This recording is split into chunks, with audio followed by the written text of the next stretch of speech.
Imaginemos encontrar una caja vieja en un desván, toda cubierta por décadas de polvo. Abres un cuaderno de tapas de cuero gastado que está dentro y empiezas a leer una historia de hace 60 años. Suena como el típico inicio de una novela de misterio, ¿no? Claro, totalmente. Pero en la primera línea, algo falla en la realidad. De repente, las rodillas ceden por una debilidad extrema, digamos como si llevaras semanas sin comer. Sientes las uñas llenas de tierra negra y húmeda. ¡Wow! Y luego, un dolor insoportable. El ardor absoluto de un hierro candente marcando la piel de tu propio muslo. Es un dolor fantasma tan intenso que te obliga a caer al suelo. ¡Qué locura! Es una premisa aterradora porque, destruye esa barrera invisible que solemos poner entre la historia y nosotros. Normalmente leemos sobre las tragedias del pasado como si estuviéramos a salvo en el presente. Exacto, como espectadores. Sí, pero aquí el pasado irrumpe y exige ser sentido en carne propia. No pide permiso en lo absoluto. Y ese es precisamente el fenómeno central de nuestra exploración de hoy. Para quienes nos escuchan y ya conocen nuestra dinámica, aquí tomamos una montaña de fuentes, artículos y novelas y extraemos el conocimiento más vital para entender el panorama completo. Así es. Hoy, nuestros apuntes se centran en la biología La herencia del látigo, específicamente los libros 1 y 2 de la autora Némesis Daniel. Una obra súper intensa. Muy intensa. El material nos sitúa en un futuro muy cercano, en el año 2026, en el archipiélago ficticio de las Islas Tamako. Nuestro objetivo hoy es diseccionar cómo esta obra usa esa conexión visceral, sobrenatural que acabo de describir, para explorar el peso aplastante de la memoria histórica. Y cómo la maquinaria de la explotación muta con el tiempo. Claro, exactamente. Mutar para volverse invisible. Y también queremos ver cuál es el verdadero costo de desmantelar un sistema opresor. Así que, sin más demoras, vamos a desempacar esto. Me parece perfecto, y creo que el detonante de toda esta inmersión es Bettina, la protagonista. Ella es la heredera moderna del imperio de la familia Van der Meer, que es básicamente la élite indiscutible de estas islas. Ajá, la familia intocable. Tal cual, y es ella quien al encontrar esa caja de arpillera atada con un cordel viejo en su desván, desata la memoria de Pamela. Porque Pamela no era nadie en el sistema de las islas. O sea, era una ladrona callejera de un grupo llamado Los Invisibles. Que ya el nombre te dice mucho de su estatus en esa sociedad. Sí, completamente marginados. Su gran error, el que sella su destino, es robar en la ciudad de Piedra, que es el sector de alta seguridad de los ricos, y llevarse unas cartas selladas con cerra roja, unas cartas que contenían secretos letales para la élite. Y el castigo por ese robo es donde la autora realmente establece las reglas crueles de este mundo. A Pamela no solo la encarcelan, le rapan la cabeza y la marcan físicamente con un hierro candente en el muslo. Una marca brutal. Sí, el diseño es una letra A rodeada de espinas. Pero fíjate que más allá de la mutilación física, lo más fuerte es que le arrancan su identidad. El sistema declara que Pamela ha dejado de existir y la renombran Tomasa. Le quitan hasta el nombre. Exacto. Incluso a su pareja, a Fabricio, le quitan el nombre y lo obligan a responder al nombre de Demetrio. Y al leer esto, yo me preguntaba hasta qué punto esto es simplemente un castigo o si hay, no sé, una función mecánica detrás de este cambio de nombres. Bueno, lo fascinante aquí es que es una tecnología de control psicológico muy antigua y muy efectiva. Borrar el nombre de una persona es el primer paso para convertirla de un sujeto con derechos a un objeto de propiedad. Claro, la deshumanización total. Sí, porque si te llamo por el nombre que tu madre te dio, reconozco tu humanidad y tu linaje. Pero si te asigno un nombre nuevo, te estoy fabricando. Eres un invento de mi sistema. Y lo que hace la novela al conectar a Tomasa con Bettina décadas después es invertir ese proceso de borrado. A través de ese dolor compartido que mencionamos al principio. Exactamente. El dolor de Tomasa está registrado en envoltorios ásperos de azúcar, usando trozos de carboncillo escondidos en la tierra. Cuando Bettina lee esos pedazos de papel y siente el hierro en su propia pierna, la historia exige que el nombre original y el sufrimiento original sean reconocidos. Y esto me recuerda muchísimo a un concepto científico del mundo real que es fascinante, Parece estar operando aquí casi como magia negra, ¿eh? Me refiero a la epigenética. Ah, sí, la memoria del ADN. Esa misma. Hay estudios de biología que sugieren que cuando una persona sufre un trauma extremo, como una hambruna prolongada o un terror constante, ese nivel de estrés altera químicamente la forma en que se expresan sus genes y esa alteración puede pasar a sus descendientes. Es increíble pensar que heredamos hasta el trauma. Literalmente. Es como si el ADN tuviera memoria propia. La novela toma esta premisa biológica y la empuja al extremo del realismo mágico, haciendo que el trauma de otra persona se manifieste como quemaduras y llagas reales en quien lo lee. Y al materializar el dolor de esa manera, la autora logra algo crucial. Nos impide ser voyeristas del sufrimiento. Totalmente. Porque es muy fácil leer un libro de historia y sentir lástima. Pero la lástima es pasiva. Al hacer que las uñas de Bettina se llenen de tierra de manera inexplicable y que su boca sepa a ceniza, la narrativa la obliga a dejar de ser una simple espectadora de la miseria que financió sus propios lujos. Ya no puede mirar hacia otro lado. Exacto. Y si entendemos ese nivel de dolor en la víctima, inevitablemente tenemos que mirar al arquitecto que diseñó ese tormento. Y aquí es donde se pone realmente interesante. Porque vaya arquitecto, Augusto van der Meer, el abuelo de Bettina y el patriarca original de la plantación de caña de azúcar, lo que llaman el sector 4. Un personaje de lo más oscuro. Completamente. La descripción en los apuntes es escalofriante. Hablamos de un hombre enorme, de mirada gris ceniza, que nunca, y repito, nunca se quita unos guantes de cuero negro. Es el quien somete a Tomasa a horrores inenarrables. La encierra en algo llamado la jaula de los mudos. Que además está expuesta a la intemperie. Sí, bajo el sol abrasador. Y la obliga a arrodillarse durante horas sobre granos de sal gruesa, sintiendo cómo esa sal quema y desgarra la piel de sus heridas.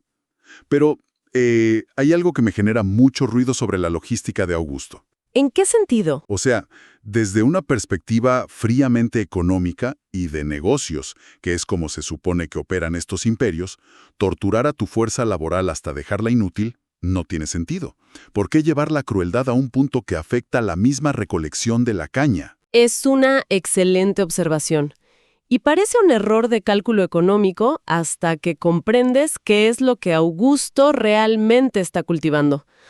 Él no está simplemente administrando una granja, ¿eh? Está sosteniendo un sistema de castas. Donde unos pocos controlan a muchos. Exactamente. Una minoría diminuta, los autodenominados puros, controla a una mayoría masiva. Si conectamos esto con el panorama general, para que una estructura tan desequilibrada no colapse en una rebelión instantánea, el terror tiene que ser paralizante. Augusto no necesita trabajadores sanos, necesita almas completamente quebradas. El castigo como espectáculo. Sí, la brutalidad excesiva es un mensaje para los demás. Hay una escena tremenda donde Tomasa esconde un pequeño amuleto hecho con el cabello de Fabricio, que es como su único anclaje a la esperanza. Augusto lo descubre, no dice una sola palabra, saca su cigarro y quema el amuleto frente a sus ojos. Uf, qué fuerte. El objetivo de Augusto es la aniquilación absoluta del concepto del futuro en la mente de sus víctimas. Y esa necesidad de dominio total llega a un nivel de abuso psicológico que, la verdad, me cuesta procesar, porque cruza la línea hacia lo macabro. Augusto viola sistemáticamente a Tomasa, y ella, en un acto desesperado por no darle un hijo a su torturador, consiguió un brebaje oscuro de raíces a través de una anciana para provocarse un aborto. Una decisión terrible pero comprensible en su contexto. Claro, lo perturbador es la reacción de Augusto. Cuando lo descubre, no reacciona como un administrador que pierde ganado, por usar sus términos crueles. Bettina, en el presente, encuentra dentro de la caja fuerte de su abuelo un feto de latón. Sí, es espeluznante. Un feto de metal guardado junto a las cartas de cera roja. Incluso después de la muerte de Tomasa, Augusto exige marcar su cuello inerte con su propio sello personal de cera. Es casi un comportamiento de villano de caricatura. O sea, ¿por qué alguien guardaría pruebas tan grotescas de su propia monstruosidad en su caja fuerte personal? Bueno, porque en su mente enferma no son pruebas de un crimen que deba ocultarse por miedo a la ley. Augusto es la ley. Ese feto de latón y la marca postmortem en el cuello no representan culpabilidad, son trofeos de impunidad. Trofeos de impunidad, wow. Totalmente. Si revisamos la psicología de regímenes totalitarios en el mundo real, los dictadores y opresores sistémicos a menudo conservan recuerdos de sus víctimas más rebeldes. Es una forma de afirmar: yo dicté los términos de tu existencia, interrumpí tu descendencia y poseo tu cuerpo incluso después de que tu corazón dejó de latir. Es escalofriante. Y el hecho de guardarlo en la caja fuerte junto a documentos financieros subraya que para él la vida humana y el capital son exactamente lo mismo. Ese nivel de sociopatía institucionalizada nos lleva al salto más aterrador de la biología, cuando entramos a los eventos del libro 2. Porque claro, sería muy reconfortante pensar que Augusto era un monstruo excepcional y que con su muerte el sistema se purgó. Pero lamentablemente no es así. Para nada. Bettina confronta a su propio padre, en el presente, a Augusto II. Y la realidad es mucho más oscura. Augusto II es el rostro de la respetabilidad corporativa. Dirige la Fundación Vandermeer, financia obras benéficas, sonríe a las cámaras. El contraste no podría ser mayor. Claro, es que el sistema no se purgó, simplemente evolucionó y contrató a un equipo de relaciones públicas. La brutalidad mutó para adaptarse a las sensibilidades de una nueva era. Y esto lo descubren Bettina y Elian. Hablemos de Elian. Sí, Elian resulta ser el descendiente directo de la familia de Fabricio, y ahora lidera la resistencia en los barrios marginales de la zona roja. Juntos, descubren el verdadero motor del imperio moderno cuando descienden a los túneles que corren muy por debajo del espectacular Hotel Vandermeer Paradise, la joya turística de la familia. Y lo que encuentran allí abajo transforma la historia por completo. Encuentran a los llamados esclavos digitales. Miles de trabajadores indocumentados que fueron traídos a las islas con promesas falsas y a quienes les confiscaron los pasaportes apenas aterrizaron. Una esclavitud moderna. Exacto. Ya no hay grilletes de hierro oxidado que hagan ruido. Ahora llevan unos discretos brazaletes electrónicos en los tobillos que emiten una luz azul constante. Si un trabajador se desvía de su zona asignada o intenta subir a las áreas de los huéspedes, el brazalete no necesita un capataz. Lo hace todo automático. Automáticamente descarga un choque eléctrico que los paraliza en el suelo. Y las mismas rutas subterráneas que los esclavos de la caña usaban para intentar huir en la época del abuelo, ahora han sido pavimentadas y convertidas en redes de contrabando humano manejadas por Augusto II. Es el mismo látigo, pero ahora tiene conexión Wi-Fi, sensores biométricos y estrictos acuerdos de confidencialidad legales. Y fíjate en la profunda ironía arquitectónica que la autora construye aquí. Mientras arriba, los turistas beben cócteles en piscinas hermosas de borde infinito, el sufrimiento que sostiene esa ilusión está, literalmente, enterrado bajo sus pies. Fuera de la vista, fuera de la mente. Exactamente. Pero el detalle más incriminatorio se encuentra en la oficina subterránea y privada de Augusto II. Resulta que él tiene el poste de castigo original de la plantación, un tronco de madera de guayacán oscuro, exhibido detrás de un cristal blindado e iluminado con focos halógenos. Como si fuera una pieza de arte contemporáneo en un museo. ¡Qué barbaridad! Sí, esa imagen lo dice todo. Es la estetización de la barbarie y demuestra un argumento central del libro 2, que el progreso tecnológico es moralmente neutro. Ese es un punto clave. Sí, muchas veces asumimos que porque una sociedad avanza tecnológicamente, inevitablemente se vuelve más justa o compasiva. Pero la historia de las Islas Tamaco nos grita que la tecnología, a menudo, solo sirve para esterilizar la explotación. Hace que la crueldad sea aséptica, ¿no? Exacto. Hace que no manche de sangre las calles y, por lo tanto, permite que la sociedad civilizada pueda disfrutar de los beneficios sin sentir la menor culpa. Y cuando esa ilusión de civilidad se rompe, la respuesta del sistema es violencia pura y sin filtros. El análisis de nuestros apuntes nos lleva al clímax explosivo de la historia. Cuando Augusto II se da cuenta de que Bettina tiene acceso a las pruebas documentales que podrían hundir su imperio hotelero, deja caer la máscara de diplomático. Ahí se acaba el filántropo. Se acaba totalmente. Ordena incendiar intencionalmente la zona roja, usando unos disturbios prefabricados como excusa para borrar cualquier rastro físico y matar a los testigos. Las descripciones de esta guerra urbana son súper tensas. La resistencia, liderada por Elian, se atrinchera en una vieja escuela abandonada. construyendo barricadas con pupitres y repeliendo a los mercenarios de la corporación con cócteles Molotov. Pero el verdadero nivel de la maldad corporativa, o sea, el fondo del asunto, se revela con un mecanismo que Augusto II llama el seguro delegado. El seguro delegado, qué locura eso. Sí, Bettina y Elian descubren en los planos subterráneos que la corporación Vandermeer instaló cargas explosivas industriales directamente en los cimientos del complejo hotelero.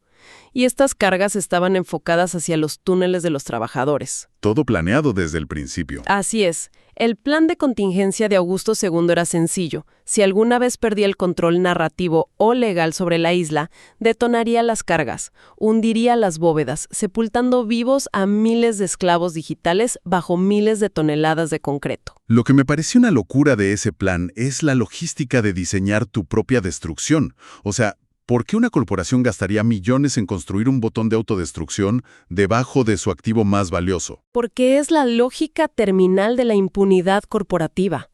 Es la estrategia de tierra arrasada aplicada a las relaciones públicas y los problemas legales. Si las autoridades descubren a los trabajadores indocumentados, Augusto II enfrenta tribunales de derechos humanos, expropiación y cárcel. Claro, lo pierde todo. Pero si un, entre comillas, trágico colapso estructural sepulta a todos los testigos y destruye los brazaletes en un incendio masivo, la corporación cobra el seguro, emite un comunicado de luto nacional y Augusto II se retira a una isla privada sin enfrentar un solo cargo criminal. Es un cálculo de gestión de riesgos llevado a sus consecuencias más sociópatas. Para ellos es preferible masacrar a miles y perder un edificio que enfrentar la rendición de cuentas. Es escalofriante porque tiene un sentido económico perverso. Totalmente perverso. Pero bueno, Bettina, impulsada por esta memoria genética que arde en su muslo, logra intervenir. La confrontación final es un combate cuerpo a cuerpo contra su propio padre. E irónicamente sucede en el mismo desván oscuro donde encontró los cuadernos originales. Se cierra el círculo, digamos, espacialmente. Y narrativamente también. Sí, Bettina no puede desactivar el seguro delegado por completo, pero logra intervenir el sistema de direccionamiento de los explosivos. Entonces, en lugar de volar los túneles subterráneos y matar a los trabajadores, redirige la detonación hacia la superficie, destruyendo únicamente la mansión ancestral de los Vandermeer. Pulveriza en segundos el símbolo de piedra que representaba más de un siglo de dominación y sangre. Es una resolución catártica, sin duda. Ver colapsar la arquitectura del poder opresor siempre satisface una necesidad visceral de justicia. Sin embargo, la autora es lo suficientemente inteligente como para saber que derribar un edificio no sana una herida histórica profunda. Y aquí llegamos al punto crítico. Sí, aquí es donde introduce el giro final, el descubrimiento que cambia toda la interpretación que hemos hecho hasta ahora de los motivos de Bettina. Ese giro final a mí me dejó sin palabras cuando revisaba las fuentes. Entre las ruinas de su vida anterior, Bettina abre una última carta lacrada, esta vez dejada por su propia madre, quien murió años atrás. Y la confesión es devastadora. La que Bettina no es biológicamente una Vandermeer. No lleva la sangre de Augusto en sus venas. Su madre, asqueada por el horror oculto de la familia, tuvo un romance secreto con un hombre que pertenecía a la línea de sangre directa de Fabrizio, el antiguo amor de Tomasa. Es que eso lo cambia todo. Todo. Esto significa que Bettina no es una salvadora blanca de la élite que decide ayudar a los oprimidos por un despertar moral tardío. Bettina es biológicamente parte de la resistencia. Es una descendiente directa de las víctimas. Por eso el dolor del diario se manifestaba de manera tan brutal en su cuerpo. Su ADN estaba reconociendo la historia de sus propios ancestros. Entonces, ¿qué significa todo esto? Pues esto plantea una pregunta importante y reconfigura todo el significado de su identidad. El sistema opresor, en su arrogancia absoluta, la cobijó, la educó en los mejores colegios y la alimentó con lujos ilimitados, asumiendo que estaban perpetuando su propio linaje de poder. Nunca se dieron cuenta. Exacto. Nunca se dieron cuenta de que en su mismísimo núcleo estaban financiando a la persona que traería su aniquilación. Por eso, Bettina decide despojarse públicamente del apellido Vandermeer y asume el nombre original que su madre le había elegido en secreto, que es Pamela. Literalmente un caballo de Troya genético. El abuelo creyó que podía poseer el futuro al destruir la identidad de Pamela y Fabrizio en el pasado, pero el futuro encontró una grieta en su propia mansión y lo derribó desde adentro. Y esto nos lleva al cierre de la biología en el libro 2, que me parece profundamente reflexivo. Sí, porque no termina con la explosión. No termina con la mansión en llamas. Termina con Bettina, ahora llamada Pamela, de pie sobre las tierras recuperadas del sector 4, sembrando una semilla de ceiba, que es este árbol tradicional que representa la resistencia y la libertad. Y a lo lejos observa correr a su hijo, un niño que nació en libertad y al que han llamado Fabricio. Esa escena final encapsula la verdadera tesis de la obra, sobre la naturaleza de la justicia. La venganza se ocupa de destruir a quienes nos hicieron daño, y eso fue la mansión explotando. Pero la justicia requiere restitución. Reconstruir lo que se rompió. Exactamente. Requiere recuperar los nombres que fueron borrados, reclamar la tierra fértil que se regó con la sangre de generaciones y sobre todo asegurarse de que la nueva generación pueda pronunciar su propio nombre sin mirar por encima del hombro esperando un latigazo. El ciclo de la esclavitud física y digital se quiebra definitivamente cuando el futuro ya no está hipotecado por los secretos del pasado. Ha sido un viaje literario abrumador. Si destilamos todo lo que hemos analizado hoy a partir de nuestros apuntes, comenzamos sintiendo el polvo y el dolor fantasma de un hierro en el desván de una mansión impecable. Vimos cómo la crueldad metódica se disfraza con el tiempo. Cambiando las jaulas de madera por tecnología. Sí, cambiando la sal gruesa por pulseras electrónicas y contratos de confidencialidad debajo de un hotel 5 estrellas. Y finalmente, fuimos testigos de cómo la memoria en sí misma, el acto intomable de recordar quiénes somos y de dónde venimos, se convierte en el única arma capaz de desmantelar imperios corporativos cimentados en el sufrimiento invisible. Y creo que el gran poder de La herencia del látigo reside en que, aunque hablemos de las ficticias Islas Tamaco en el año 2026, la obra nos obliga a mirarnos en un espejo muy incómodo. El sistema que Augusto II perfeccionó no es ciencia ficción lejana. Lamentablemente no lo es. Nos desafía a reconocer que la comodidad fluida de la modernidad, o sea, nuestros envíos rápidos, nuestra tecnología ensamblada a un costo humano invisible, nuestros destinos turísticos construidos sobre tierras expropiadas, a menudo requiere que apartemos la mirada. Nos pide que la brutalidad sea higiénica para no interrumpir nuestro consumo. Y con esa reflexión sobre el consumo y la invisibilidad, queremos dejar a quienes nos escuchan con un último pensamiento antes de despedirnos. Imaginemos de nuevo ese desván oscuro y silencioso de los Vandermeer, lleno de secretos esperando ser desenterrados. Es una imagen poderosa. Está operando gracias al silencio continuo sobre la explotación presente o pasada. La pregunta inevitable es, ¿qué diarios polvorientos permanecen ocultos ahora mismo en los desvanes de nuestra propia sociedad? ¿Acumulando silencio? ¿Esperando pacientemente a que alguien tenga el valor suficiente de abrir sus páginas y sentir, verdaderamente sentir, el ardor de su historia?